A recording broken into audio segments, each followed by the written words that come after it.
살면서 가장 깊은 상처는 낯선 사람에게서 오지 않습니다. 가장 믿었던 사람, 가장 가까이 두었던 사람, 내 마음을 다 보여줬던 사람에게서 옵니다. 그것이 배신의 상처가 다른 어떤 상처보다 오래가는 이유입니다. 밥을 먹다가도 그 사람 생각이 나고 잠자리에 들어도 그 장면이 머릿속에서 떠나지 않습니다.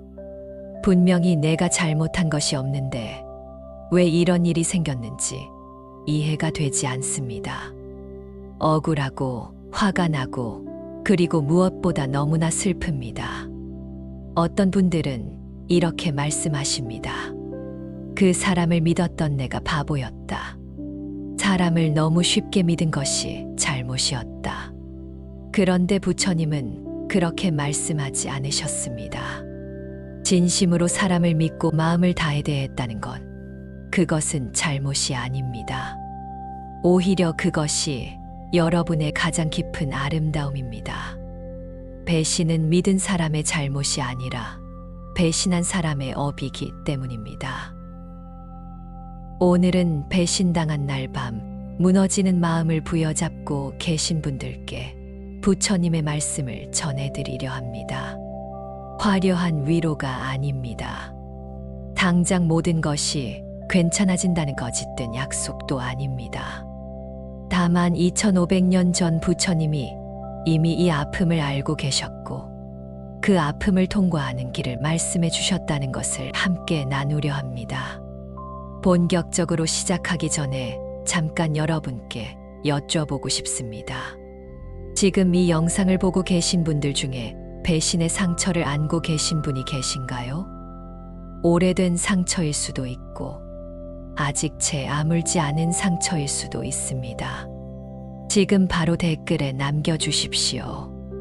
아무 말이라도 괜찮습니다.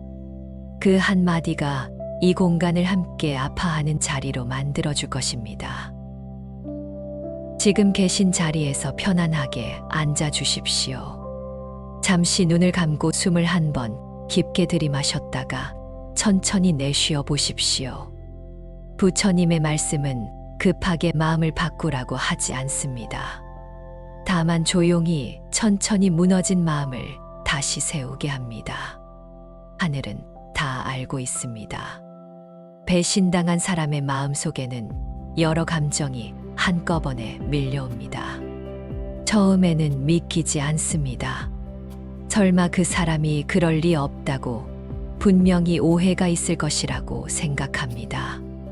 그러나 시간이 지나면서 그것이 오해가 아니라는 것을 알게 됩니다. 그 순간부터 마음이 무너지기 시작합니다. 그 다음에는 분노가 옵니다. 어떻게 나한테 그럴 수 있냐고, 내가 그 사람에게 얼마나 잘했는데 어떻게 이럴 수 있냐고 가슴 속에서 뜨거운 것이 올라옵니다. 그리고 분노가 가라앉으면 그 자리에 깊은 슬픔이 찾아옵니다. 그 사람과 함께했던 시간들이 떠오르고 그 시간들이 모두 거짓이었던 것인지, 나만 혼자 진심이었던 것인지 허탈한 마음이 밀려옵니다. 부처님은 이 모든 과정을 이미 알고 계셨습니다. 2500년 전 부처님 곁에도 배신의 아픔을 안고 찾아온 사람들이 있었습니다. 가장 믿었던 친구에게 재산을 빼앗긴 사람, 평생을 함께하기로 약속한 사람에게 버림받은 사람, 스승처럼 따랐던 사람에게 뒤통수를 맞은 사람들이 부처님 앞에 앉아 눈물을 흘렸습니다. 부처님은 그들에게 이렇게 말씀하셨습니다. 상처받은 마음을 부끄러워하지 말라. 그 상처는 내가 진심으로 살았다는 증거이니라. 이 말씀이 참으로 깊습니다. 배신당했다는 것은 내가 그 사람에게 진심을 다했다는 뜻입니다. 진심을 주지 않은 사람은 배신당하지 않습니다. 배신은 진심을 준 사람만이 겪는 아픔입니다. 그러니 배신당한 것이 부끄러운 일이 아닙니다. 오히려 그것은 여러분이 진심으로 살아왔다는 가장 분명한 증거입니다. 그런데 부처님은 한 가지를 더 말씀하셨습니다. 상처는 받아도 되느니라. 그러나 그 상처에 머물지는 말라. 상처를 받는 것과 그 상처 속에 머무는 것은 다릅니다. 상처는 피할 수 없습니다. 사람과 사람 사이에서 살아가는 한 상처는 반드시 찾아옵니다. 부처님도 그것을 부정하지 않으셨습니다. 그러나 그 상처 속에 계속 머무는 것은 선택입니다. 법구경에 이런 말씀이 있습니다. 마음이 모든 것의 근본이니라. 마음이 앞서고 마음이 이끄느니라. 고통받는 마음으로 말하고 행동하면 고통이 그를 따른다. 마치 수레바퀴가 소의 발굽을 따르듯이. 이 말씀은 앞서도 말씀드린 법구경의 첫 번째 구절입니다. 그런데 배신의 상처라는 맥락에서 다시 읽으면 전혀 다른 깊이로 다가옵니다. 배신당한 후 고통받는 마음으로 하루를 살아가면 그 고통이 하루 종일 나를 따라다닙니다. 잠을 자도 그 생각이 따라오고 밥을 먹어도 그 감정이 따라옵니다. 수레바퀴가 소의 발굽을 따르듯 고통이 나를 놓아주지 않는 것이지요. 그렇다면 어떻게 해야 할까요? 부처님은 마음을 억지로 바꾸라고 하지 않으셨습니다. 고통스러운 마음을 없애려고 애쓰지 말라고 하셨습니다. 오히려 그 마음을 있는 그대로 바라보라고 하셨지요. 지금 내 안에 배신당한 아픔이 있구나. 지금 내 안에 분노가 있구나. 지금 내 안에 슬픔이 있구나. 이렇게 알아차리는 것. 그것이 시작입니다. 알아차리는 순간 그 감정은 조금씩 힘을 잃기 시작합니다. 감정에 이름을 붙이는 순간 우리는 그 감정에 끌려가는 것이 아니라 그 감정을 바라보는 자리에 서게 됩니다. 현대 심리학에서도 이것을 뒷받침합니다.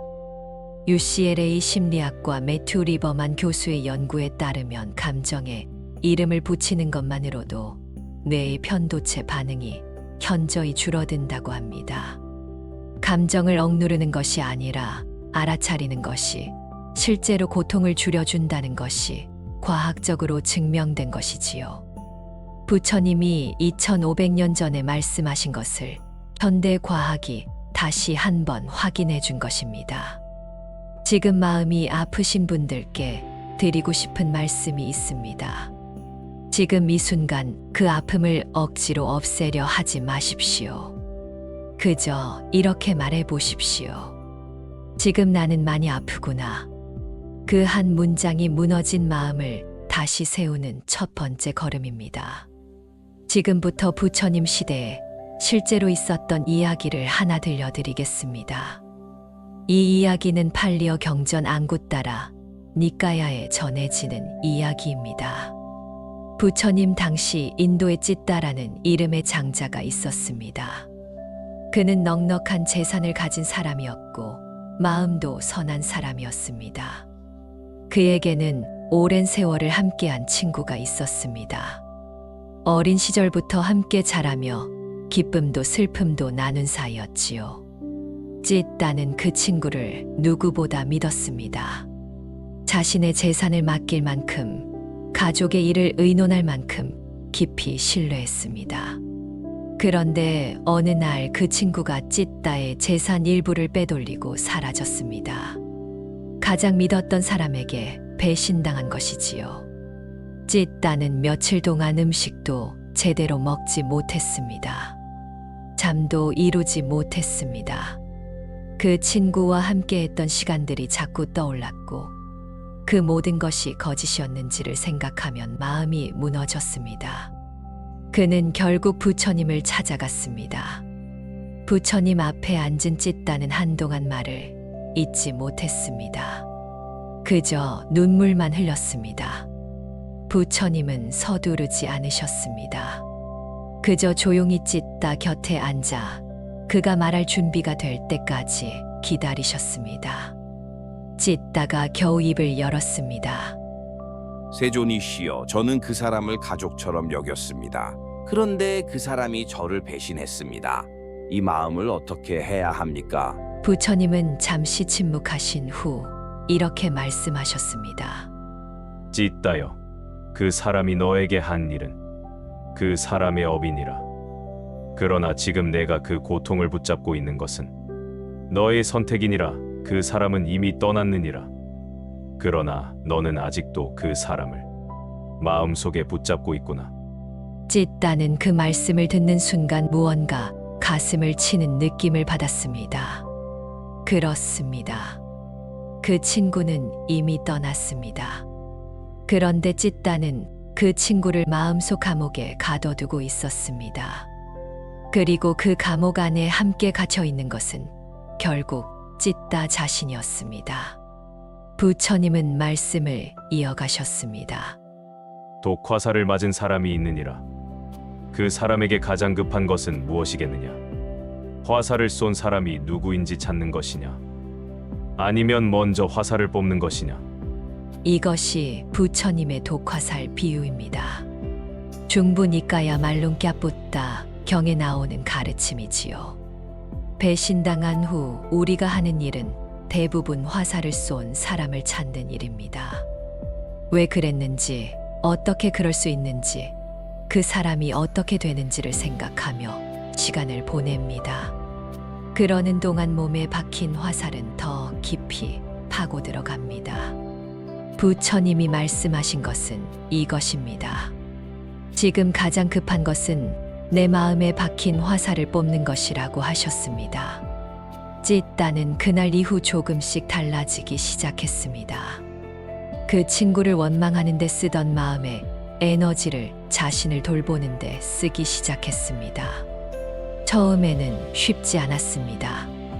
그 친구 생각이 올라올 때마다 부처님의 말씀을 떠올렸습니다.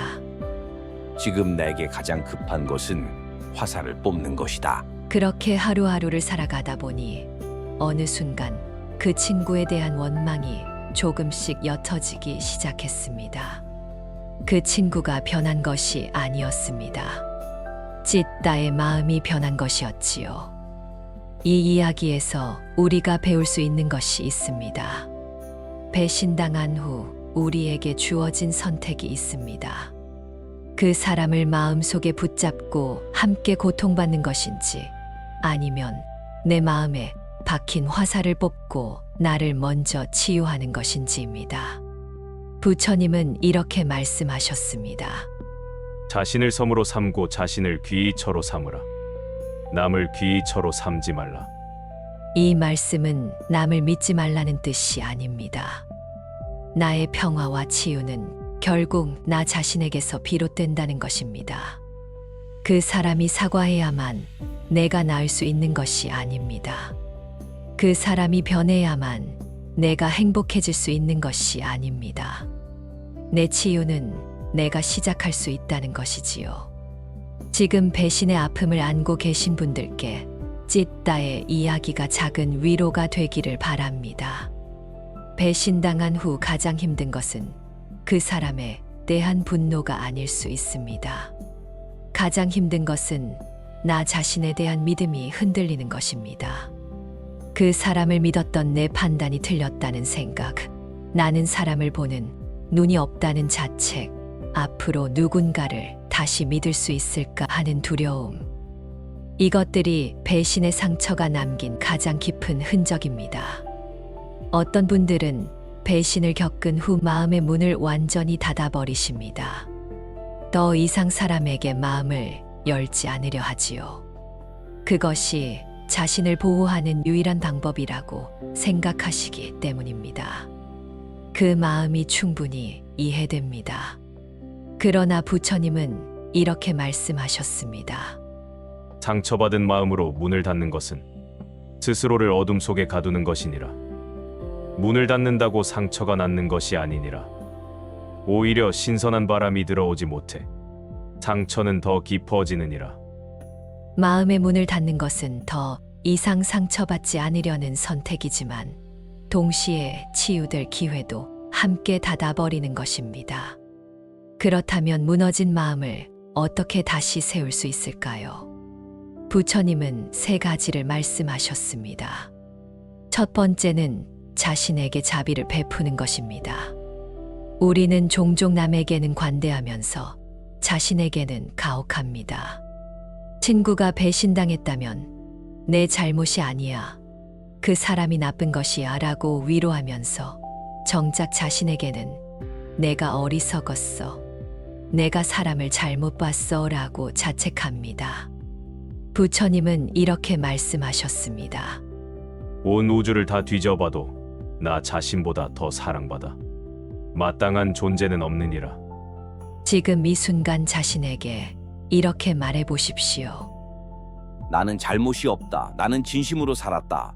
나는 충분히 사랑받을 자격이 있다. 처음에는 이 말이 공허하게 느껴질 수 있습니다. 그러나 매일 이 말을 반복하다 보면 어느 순간 그 말이 마음속 깊이 스며들기 시작합니다. 두 번째는 작은 일상을 성실하게 이어가는 것입니다.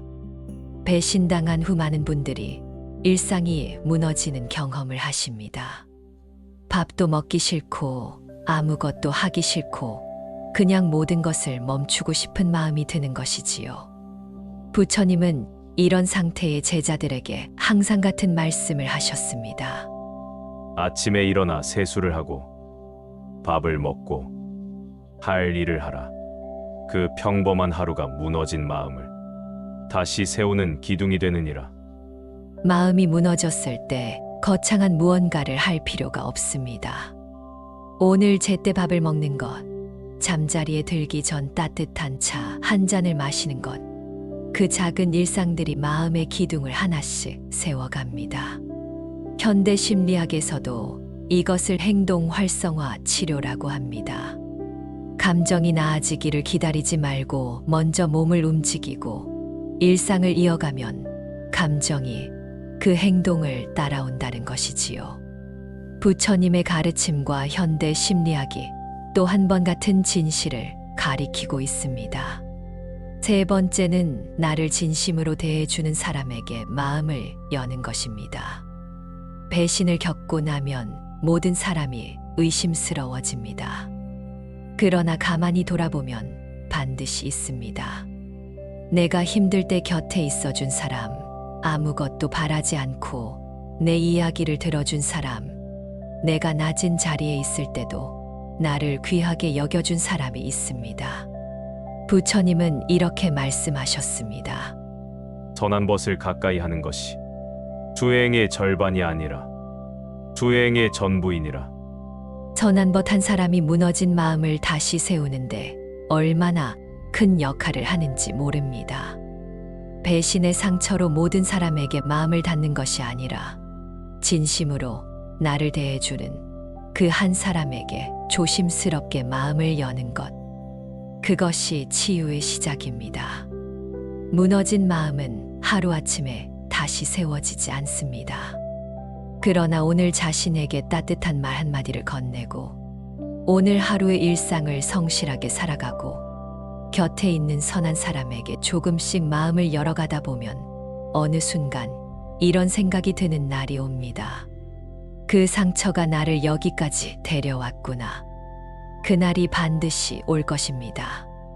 부처님은 이렇게 말씀하셨습니다. 진을 속에서 피어나는 연꽃처럼 고통 속에서 피어나는 마음이 가장 아름답고 향기롭느니라. 오늘 우리는 참으로 아픈 이야기를 함께 나눴습니다.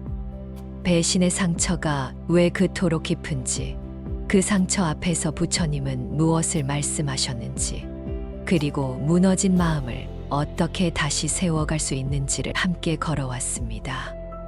오늘 함께 발견한 진실을 다시 한번 정리해 보겠습니다. 첫 번째 진실입니다. 배신당한 것은 여러분의 잘못이 아닙니다. 진심을 다해 사람을 믿었다는 것은 부끄러운 일이 아니라 여러분이 진심으로 살아왔다는 가장 분명한 증거입니다. 두 번째 진실입니다. 배신한 사람의 업은 그 사람의 것입니다. 내가 직접 나서지 않아도 우주의 법칙은 이미 작동하고 있습니다. 그 사람에게 마음의 에너지를 쏟는 대신 지금 내 마음에 박힌 화살을 뽑는 것이 먼저입니다. 세 번째 진실입니다. 마음의 문을 닫는 것은 더 이상 상처받지 않으려는 선택이지만 동시에 치유될 기회도 함께 닫아버리는 것입니다. 조심스럽게 그러나 다시 마음을 여는 용기가 필요합니다. 네 번째 진실입니다. 무너진 마음은 거창한 무언가로 다시 세워지지 않습니다. 오늘 자신에게 따뜻한 말 한마디를 건네고 작은 일상을 성실하게 이어가고 곁에 있는 선한 사람에게 조금씩 마음을 여는 것. 그 작은 것들이 쌓여 마음의 기둥을 다시 세웁니다. 오늘부터 실천할 수 있는 것 3가지를 말씀드리겠습니다. 첫 번째는 오늘 잠자리에 들기 전 자신에게 이렇게 말해보는 것입니다. 나는 진심으로 살았다. 그것으로 충분하다. 두 번째는 억울한 마음이 올라올 때 이렇게 말해보는 것입니다. 지금 나에게 가장 급한 것은 화살을 뽑는 것이다. 세 번째는 오늘 하루 작은 일상 하나를 성실하게 살아가는 것입니다. 제때 밥을 먹고 따뜻한 차 한 잔을 마시고 잠자리에 드는 것. 그 평범한 하루가 무너진 마음을 다시 세우는 기둥이 됩니다. 마지막으로 지금 배신의 아픔을 안고 계신 분들께 부처님의 말씀을 전해드리고 싶습니다. 고통은 피해야 할 것이 아니니라. 고통은 우리를 깨어나게 하는 스승이니라. 그 고통을 통과한 자리에서 비로소 진짜 자신을 만나게 되느니라. 지금 여러분이 서 있는 그 자리가 진흙탕처럼 느껴질 수 있습니다. 억울하고 아프고 다시는 사람을 믿고 싶지 않은 마음이 들 수 있습니다. 그 마음이 잘못된 것이 아닙니다. 그러나 기억해 주십시오. 진흙이 깊을수록 연꽃은 더 높이 피어납니다. 지금 여러분이 겪고 있는 이 아픔이 깊을수록 여러분이 피워낼 꽃은 그만큼 더 향기로울 것입니다. 오늘 이 영상을 끝까지 함께해 주신 여러분께 진심으로 감사드립니다. 지금 마음속에 어떤 감정이 드시나요? 배신의 상처를 안고 계신 분들, 혹은 그 상처를 통과해 오신 분들, 어떤 이야기든 댓글로 남겨주십시오. 여러분의 한마디가 같은 아픔을 겪고 있는 누군가에게 큰 위로가 될 것입니다. 다음 시간에는 착하게 살았는데 왜 나만 배신당하는가? 부처님의 솔직한 대답을 함께 나눠보겠습니다. 오늘보다 더 깊은 이야기로 찾아오겠습니다. 달빛처럼 조용하고 따뜻한 평안이 여러분의 삶에 깃들기를 진심으로 기도합니다.